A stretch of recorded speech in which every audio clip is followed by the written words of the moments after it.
Welcome to the Stream of Truth. I am Dr. Tassel Faith Shamebrook. And I'm Sean Kelly. And today we are talking about blending families in harmony. Trying to. Yeah. I think that's kind of the key. Actually, a really interesting point to start on probably is that I think probably the first thing to recognize is that there's going to be some bumps in the way a little, not in the way, but some along the way. Yeah. There's going to be some waves or some things probably that aren't quite, you have two families do things differently. The parenting's different. Everything's different. And each child's very unique, so there's obviously going to be conflicts of different kinds. And then the two partners then having to try and navigate those conflicts while they're both they have kind of their eye on their children probably a little more as well than the other's child, as just naturally, right? So there's a lot of challenge that comes from that too, and about trying to maintain like an equilibrium. But I think part of what I'm trying to get at is just that's knowing that that's probably going to happen, and that like it's okay. It's part of the process to establish harmony. That's probably the most important thing. Yes. To start with. So just to back up a little bit, so Sean and I each have children. I have 3 children. He has 4 children. Wow, it's a lot of children. 7 children all together. And everyone has not yet met yet. The children have not met each other. So far, the only aspect of our blended families has been me coming to be with you and your kids, and you coming to be with me and my kids. And to me, what's also interesting is that you and I have already had round 1 of blended families because we each have a stepchild. So we already took place in our marriages in a blended family. And to me, it feels like, okay, this is round 2. What have I learned? Yeah. What can I do differently? And another thing I just want to share is just like every major aspect of our lives, like the career or the work you do or your relationship, I also see this path of blended families as a whole nother vehicle for growth. And it really is an invitation for honesty and compromise and working through things. It's again, another beautiful dojo. Yes. Yeah. And we've noticed too, that we each notice things about each other's parenting where it's easier for us to see when the other is being a little bit too, sometimes as parents, we can kind of ignore some of the behaviors that we should probably talk to with the kid. Like we sometimes will just have a little bit of rose-colored glasses type thing where it's very easy to pander to your kids, especially when you're a single parent. You want to just make them happy. You've put them through stuff sort of, or you feel that way. And so you kind of are trying to compensate for that a bit. And there's often no other adult around to kind of reflect back to you, right? Like I know for exactly. My kids, I was just alone with them for years, basically. And then when you came and stayed with us, you were able to see some behaviors that I was a bit blind to. And the only ones that I actually mentioned were ones that I felt were just not really fair to you, right? There were some that, they're kids, right? I'm not there to criticize children or to, criticize your parenting or anything. But where I felt that some of it was a little over a line that I saw, that was the only time that I would ever, I think, say anything. But then you've done the same sort of thing for me. So, so it ends up being really helpful in that way too.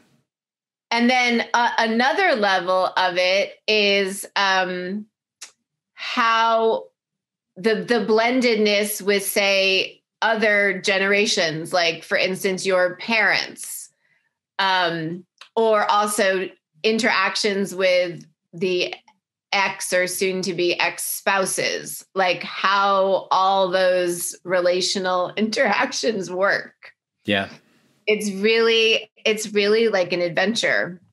Yeah. Everyone's parents are different. Everyone's ex-spouses are in the mix as well. Yeah. Like, they're a part of the unit, right? So there's some weird things that come up. And I think, like, for example, I think Castle and I both spent Christmas Eve at each other's ex's house to be with the kids, basically. Right. For example, and that's just an odd type of weird thing that you're not really going to encounter too much unless you're in this type of situation. Yes. Yeah. I guess I think what I'm trying to establish is that we've been through a bunch of stuff now. And so we're feeling, I think, like a little called to express some of the stuff we've learned about it. Yes. So far, we have learning to do. Like, one of the things that for me comes up really clearly, and I learned this the first time when I married my former husband, who had a child who did not have a mother. Her mother died basically during childbirth. So, and that's a whole thing. But anyway, it was a blended family in that sense. And what I really realized was the established family system before the other person comes in, just, you have your own way of doing things, and everybody usually is pretty comfortable with that. And then new people come in, and it's kind of, I think, human nature in a way to just, and sometimes just want things to stay the same or just not think about it. But also, just from some of my experience as a marriage and family therapist, the system needs to find a new equilibrium that contains like all of the members and, talking about their preferences and stuff. So, and it's interesting because grandparents are involved and ex-spouses are involved. And so it's quite a bit in some ways to bring like an established system to a new equilibrium. What would you say is the most important part about it? Probably. What would you say is the most important part about going about this the right way? I guess there's probably no wrong way, but there are probably ways that are more harmonious than others, right? What would you say is the most important? I think that's such a great question. I think one of the really important things is just to realize that is kind of what's going on, that in the beginning, at least, maybe conflicts or discomfort or stress is often because there are new players, there are new dynamics going on, and the relational interactions haven't yet totally shifted. You're in a in-between stage. You're in a liminal stage. You're moving from one reality to another. And so just to like give everybody a blanket of grace and just understand it's a process, and you will reach a new equilibrium, but just to understand there is a transition going on. Right. And so we don't have to be anxious about it either, right? We just be aware that it's likely to be somewhat different areas of conflict or bumping into each other or whatever. Yes. But that those are temporary. We'll resolve those, and we don't have to worry, but just be aware. Know that that's likely to be sort of part of the whole experience, right? It's very normative. Yeah. It's very normal for there to be some growing pains. It's like if you're in a business and you just hired a new person, right? Totally. You have ways you do stuff in the business. You merge like two companies. Merge two companies. Both companies have their way of things, and all the policies have to get reworked and all these things, right? So same exact concept. Yeah.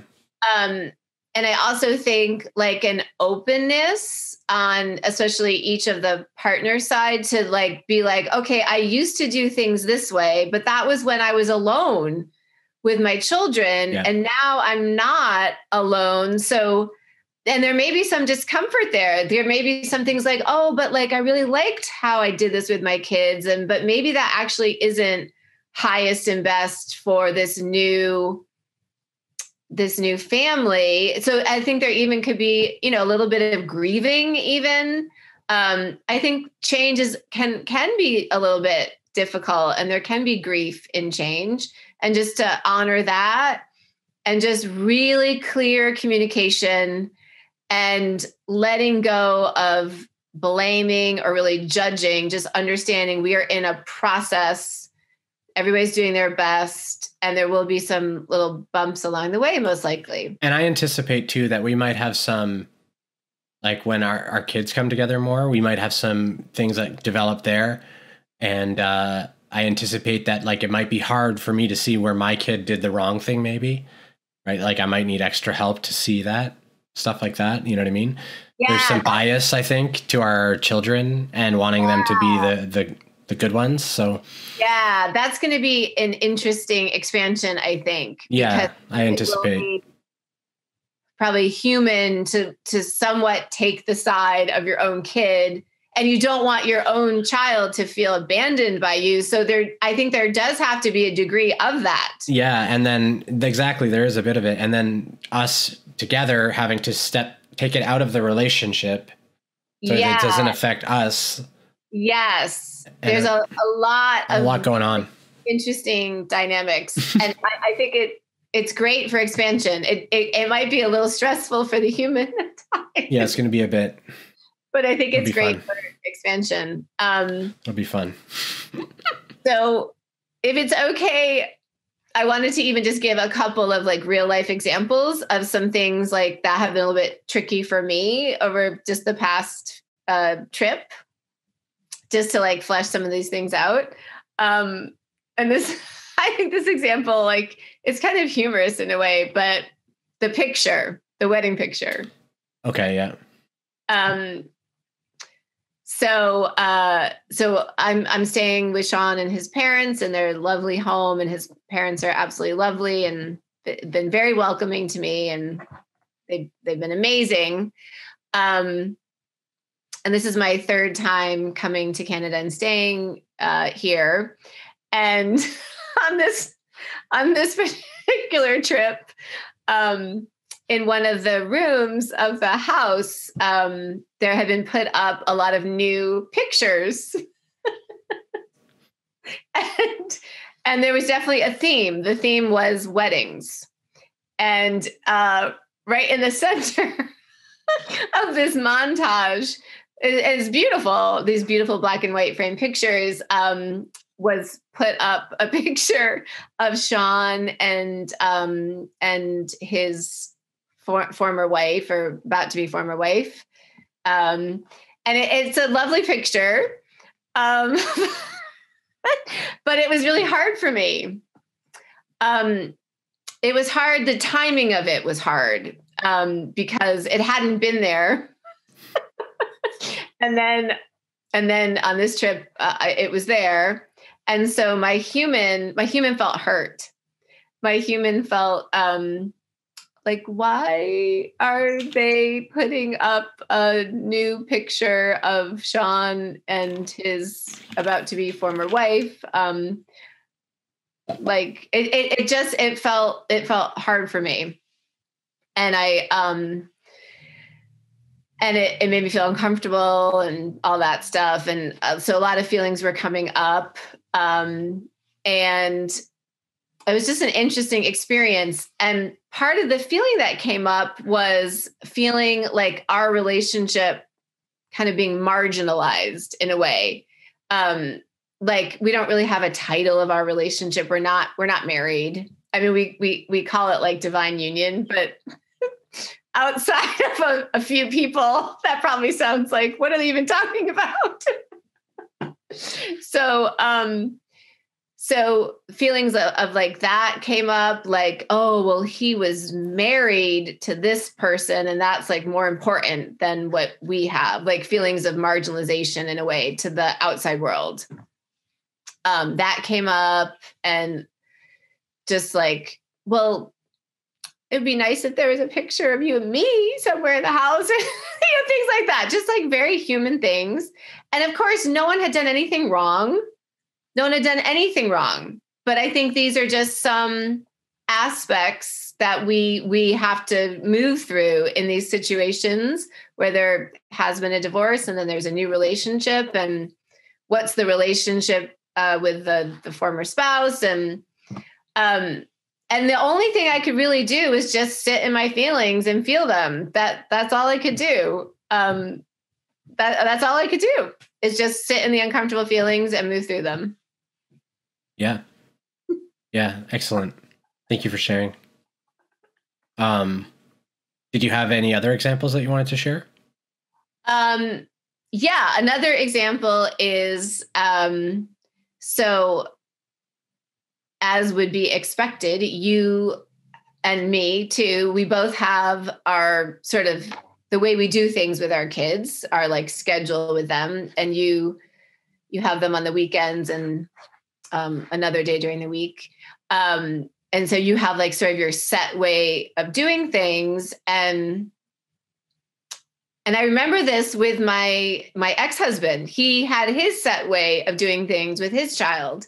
And then I came in and it was my preference that, oh, could we kind of back up? And now we're a couple. Could we decide how we might want to do things now that there's two of us rather than one person?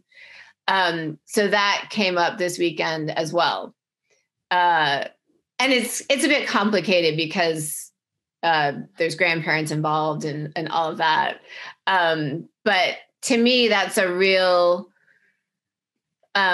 focal point of this, of can the two people come together as now they're one is a step parent, but they're the focal point. And then can they decide how they would like to do things that serves the highest and best for everyone, including their relationship and, themselves. So that came up this weekend as well. Yeah. On your side, I'm just curious if like there's certain things I can think of certain things that I think have come up, but I wonder like what you would think of for you.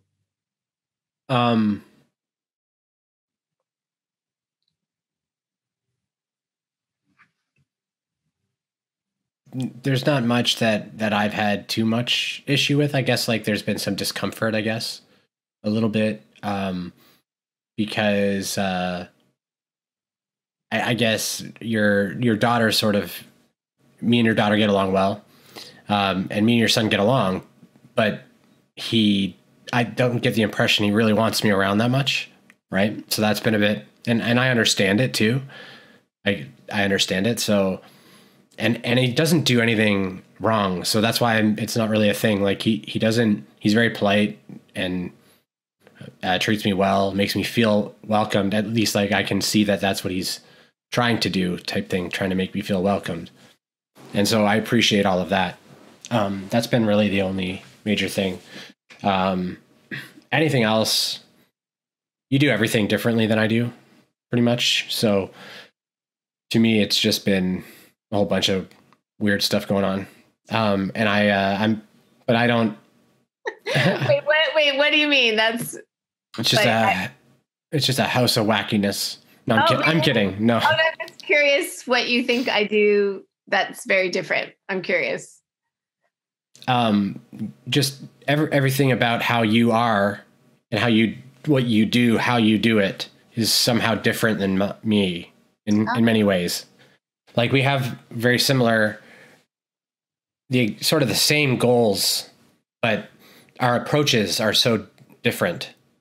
In what way? I'm just curious because I don't really see it that way. So I'm curious. This sounds like a trap. I'm kidding. I'm kidding. Curiosity. No, I know. I'm just joking. Like I said, it's so our heart is in the right place. We're both trying to do the same thing. And and we just have like, you're just way more open and energetic and everything. And I'm not as much. You're into doing all these things and taking everyone everywhere, and all that stuff is wacky to me. I don't do that stuff really. And I've started to get a taste for it a little bit through you. So I've started to do more. But then some of it's sort of like the kids kind of expect it as well. Like sort of expect, and my, I have that situation as well with one of my kids that is kind of like a little demanding and just expecting that I'm just there. I'm just going to serve whatever their desire happens to be. Yeah. And so I've seen a bunch of that as well, but it's like, I think I remain very, I don't say anything about it because it's not to me really none of my business really. It's like, unless I feel like there's something sort of like really being disrespectful, then I'll say that. But I've basically said most of this before to you, like just to say, like to give you a chance to think about it if you want to, but not to try and say, oh, I think this should change or anything. It's not up. I don't see that I have anything in that. And then there's just the idea of planning and like doing things together from this. I don't so much see it. I sort of feel I'm open to do whatever. I'm sort of waiting for you to just come with and let's do together then. Like, I'm not so much thinking, let's choose to plan to do this together. I'm just open to do this together. So I think that's kind of enough. Right. Yeah. And so I presume we are doing that. And then you're like, it didn't feel like we were together in this planning. And I'm like, well, I don't know what that even means then. Right. So then we end up in that sort of disconnect of, and then on your side, you're like, I make plans and I've been bringing you into the plans. So you're like kind of expecting me to do that, but I don't even have plans.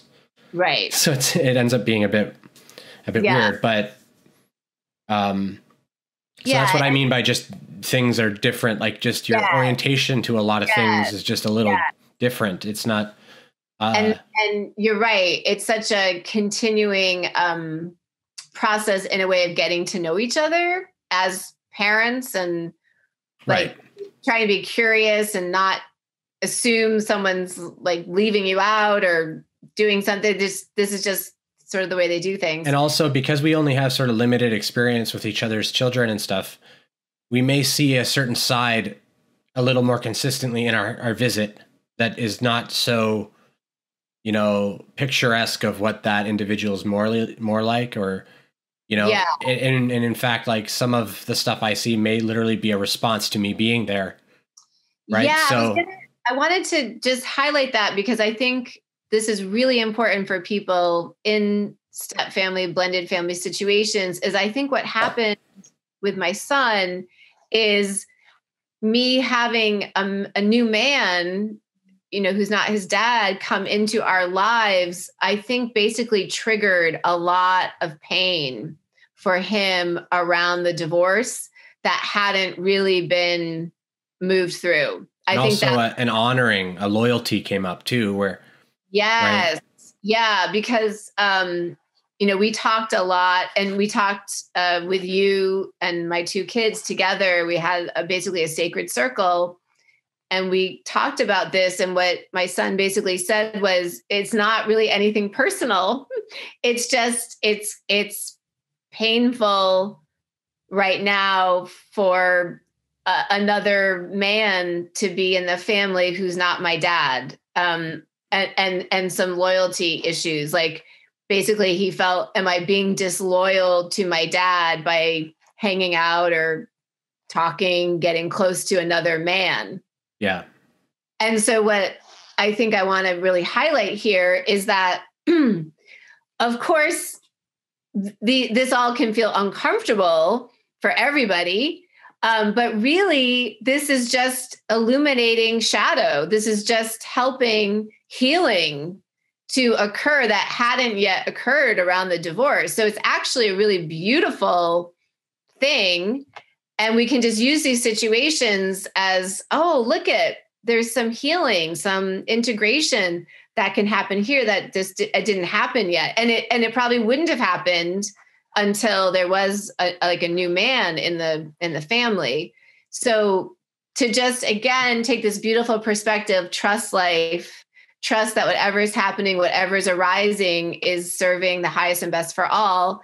And I think actually in the end, this experience for Jackson, my son, is a positive experience because it's helping him move through some grief around the divorce that hadn't yet really been processed by him. I think too, it also helps to presume your partner wants the same thing you do, which is just harmony between everyone. So like if you feel like you're not being partnered with in some way, kind of just probably going into it, presuming the partner is just not realizing that.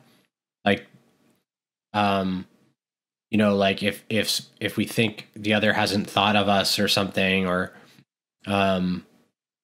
if we feel, like for example, sometimes, I had a little bit of a, like, I wouldn't call it even a trigger, but like I wanted to hang out and then it turned out Jackson wanted to do a bunch of stuff or whatever, and you're driving him around or whatever it is, right?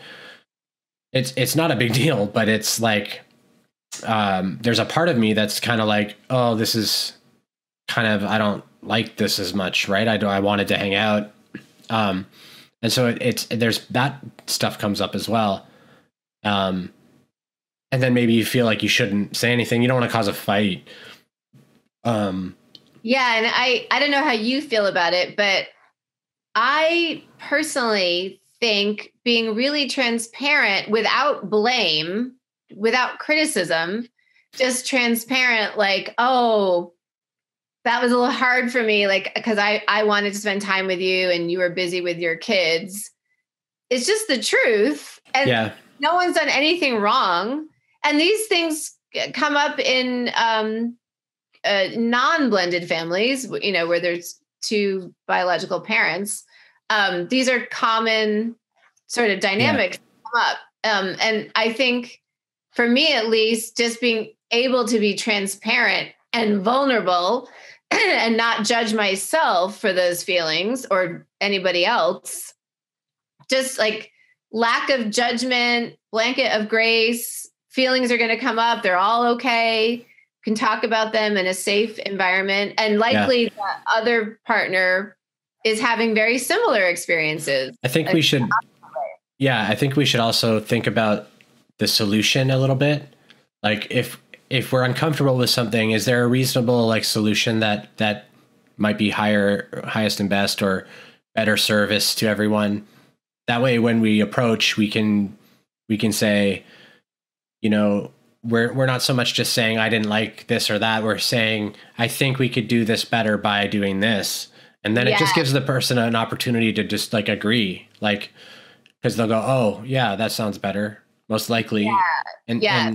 And solution oriented instead of focusing on what didn't go well. I think has been helpful. Yeah. And what also comes up for me around this is, and this is painful as a parent, is there likely will be some shifts for your kids that they don't like. Right. Yeah. The kids might not like stuff. I know for my son, I think he and I tend to spend a lot of time together. Like my daughter often is a little bit more doing her own thing, and he and I would tend to kind of do a lot together when we're together. And so a new person being in the mix, my partner, understandably can feel difficult for my son because he was used to like kind of me and him. So he's in some ways, there's been some displacement. So it's understandable that would be hard. And so that might be something that he doesn't like. Yeah. And may be painful for him. And then as the parent is painful for me. And I see it too. Like I'm aware that that's happening too. Like, so then I'm like, that's one of the reasons I wouldn't, like, if you spent a bit of time with him and stuff, I don't comment, or I might encourage it and stuff, even though like I kind of want you to just hang out. I'm trying to be a little selfish and empathetic. Right. And the thing is, had I stayed married to his father, I would never have probably spent so much time with him like that to begin with. So that's kind of like a beautiful thing that he and I had that. But now I am partnered again, and it's shifting. And that's what's happening. That is shifting. And I think, maybe that will enable him to possibly spend more time with friends, even playing video games on the internet when he's home, whatever. Like, it's just sort of like, okay, this is happening. This is the reality that's happening. And there is some possible pain. And there's also some most likely great benefits too. So any shift in situation is going to bring some things that feel uncomfortable and painful, and most likely some things that feel really great and fun. Like, I'll just say, for instance, when you're with us, we tend to do a lot of really fun things with the kids, more than I would probably normally do. We play games at night and go to baseball games, and there's like a lot, just things I probably wouldn't normally do as much. So I think that may be a benefit to my kids in that situation. So it's kind of just being able to let go a bit and release the parental feeling of I'm responsible for my children's feelings at every moment. And that if they're sad, I've done something wrong. And This is not the case. You haven't done anything wrong. The situation has shifted, and there are sort of new realities. And some of it could be a little uncomfortable, especially in the beginning. And no one is doing anything wrong, including you. I think it's so easy to feel guilty as the parent on making my child unhappy by what I'm doing. You must privilege your own life. You must privilege your own path and your own happiness. And there are going to be some outcomes for your kids that they might not like. Yeah. Like, there's some stuff that's probably going to change on my side. And, I think it's all for the best. So, and it's interesting too, to notice the timing, like right when we start to sort of get together, like your son's right at that age where it's about the time he'd probably want to do that anyway, naturally. Yes. It's like the timing of it's very interesting that way. Yes. So, on my side, because my kids, my biological kids are 13 and 15, and I have a stepdaughter who's 17. They're on their way out. They're totally up and running in their own lives. So for me, it's really good timing, the relationship. It might have been a lot harder earlier on when they were a lot more, in a way, emotionally, socially dependent on me. But it feels like there's a lot more space on my side for that. Yeah.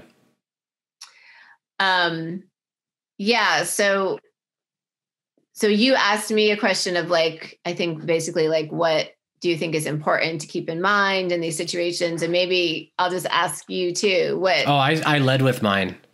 Okay. Yeah. Well, so I started with basically saying, I said the same thing that you did, sort of in different words. So we were both in perfect agreement with what the most important thing was, which I think is to be aware that it's going to be a process, that there's going to be some hurt feelings. Probably there's, going to be some discomfort, but it doesn't have to be so much a problem. It can be seen for what it really is, which is just transition and transformation of two systems melding together, right? And anytime you do that, there's going to be a bit of chaos and any uncertainty. There's a little bit of fear usually, especially in kids. So there's just so many kind of layers to that, and just being aware that that's going to be a thing.